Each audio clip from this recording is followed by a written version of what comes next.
आज बात नागरिकता की। संविधान में नागरिकता के संबंध में क्या प्रावधान है और सिटीजनशिप से रिलेटेड कैसे प्रश्न प्रतियोगी परीक्षाओं में पूछे जाते हैं। तो प्रश्न जो आते हैं वो कॉन्स्टिट्यूशनल प्रोविजन से आते हैं। सिटीजनशिप एक्ट 1955 जो 86, 92, 2003 और 2005 में अमेंड हुआ उससे भी आते हैं। एक्विजिशन यानी नागरिकता कैसे प्राप्त की जाएगी और लॉस यानी नागरिकता किस तरह खत्म हो जाएगी, इससे भी प्रश्न आते हैं। और बड़े चर्चा में रहे सीएए यानी सिटीजनशिप अमेंडमेंट एक्ट और उसको जो एनआरसी यानी नेशनल रजिस्टर फॉर सिटीजनशिप से लिंक किया जा रहा है, इससे रिलेटेड भी प्रश्न बनने की संभावना है।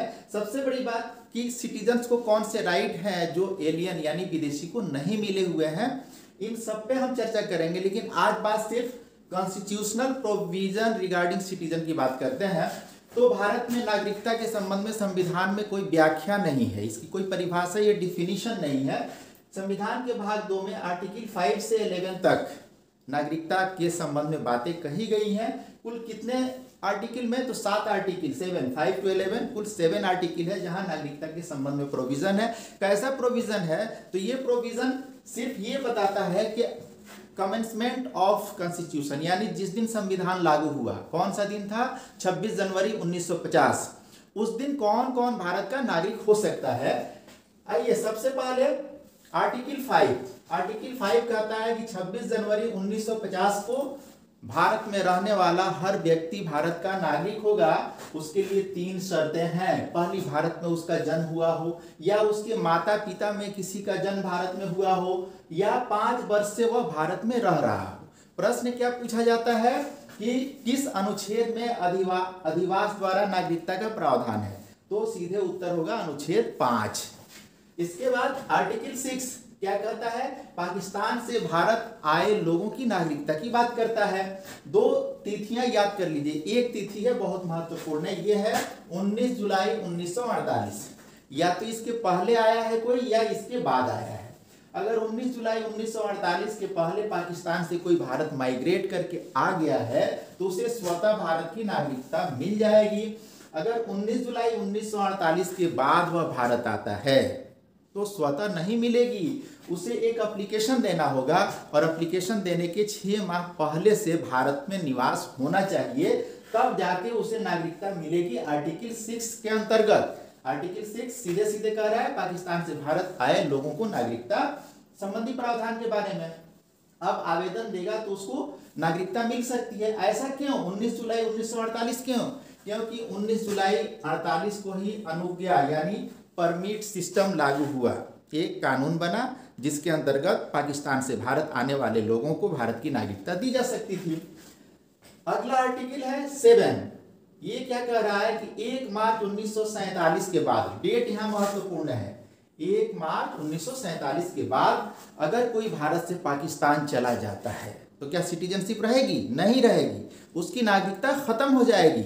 बट रह सकती है 3 बातों के होने पे। पहला, निवास क्षेत्र का भारत में शामिल हो जाना, यानी वो भारत से क्या ऐसे जगह पे जो जगह भारत में ही शामिल हो जाए तब।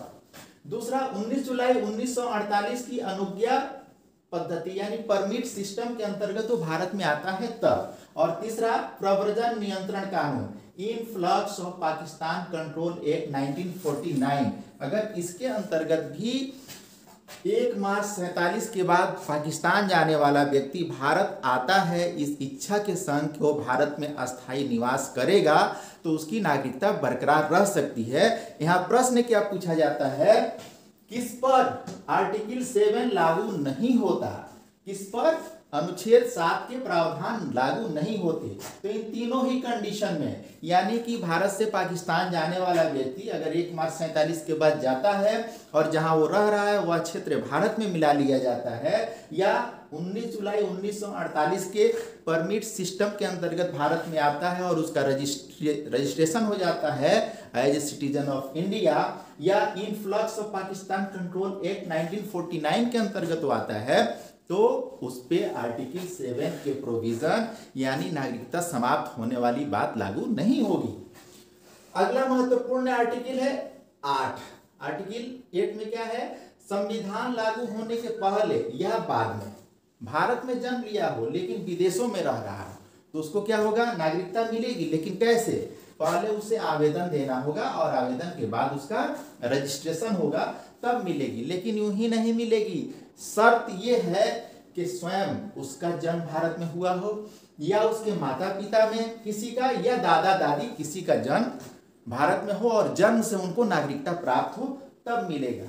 आर्टिकल 8 एकमात्र ऐसा अनुच्छेद है संविधान का जो संविधान के लागू होने के पहले बाहर रहने वाले लोगों के लिए और संविधान के लागू होने के बाद भी बाहर रहने वाले लोगों के लिए भारत के नागरिकता की बात करता है। अगला है आर्टिकल 9।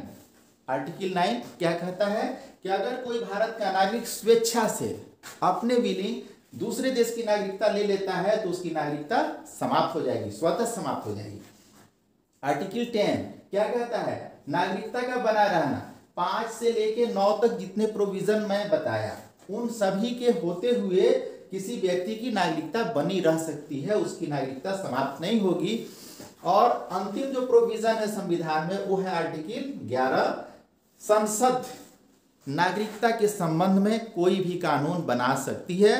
प्रश्न क्या आता है कि नागरिकता के लिए शर्तें निर्धारित करने वाला निकाय कौन है? उत्तर क्या होगा? Parliament of India. भारत की संसद ही कोई कानून बना सकती है जिसमें यह तय हो कि किस शर्त पे किसी को नागरिक माना जाएगा, किन शर्तों का उल्लंघन करने पे नागरिकता समाप्त कर दी जाएगी। तो इसी आर्टिकल 11 के अंतर्गत हमारे पार्लियामेंट ने सिटीजनशिप एक्ट 1955 बनाया और उसमें कई बार संशोधन किए।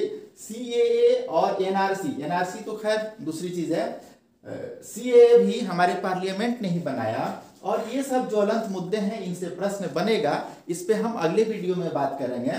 भारत की नागरिकता की एक यूनिक विशेषता है कि ये सिंगल एंड यूनिफॉर्म सिटीजनशिप का प्रोविजन करता है। एकल नागरिकता है, कैसी? जैसे ब्रिटेन में। भारत में इसके राज्यों की नागरिकता नहीं है। जैसे मैं नहीं कह सकता कि मैं बिहार का नागरिक हूँ, कोई नहीं कह सकता कि वो पंजाब का नागरिक है। कहाँ का नागरिक है? तो भारत का नागरिक है। इसलिए यहाँ एकल नागरिकता है। एकल नागरिकता में सिर्फ देश की नागरिकता होती है, यानी व्यक्ति पूरे देश का नागरिक होता है, वह उसके किसी स्टेट का नागरिक नहीं होता है। ड्यूअल सिटीजनशिप अमेरिका में है, फेडरल स्ट्रक्चर है अमेरिका की और वहाँ राज्यों की नागरिकता के संग संघ की भी नागरिकता होती है। भारत में भी संघीय प्रकृति की सरकार है, लेकिन यहाँ दोहरी नागरिकता का प्रावधान नहीं है। तो इन सारी बातों को आज हमने चर्चा किया। अगले वीडियो में मैं सिटीजनशिप एक्ट और सीएए के बारे में और इसके साथ ही प्रश्नों के बारे में बात करूंगा।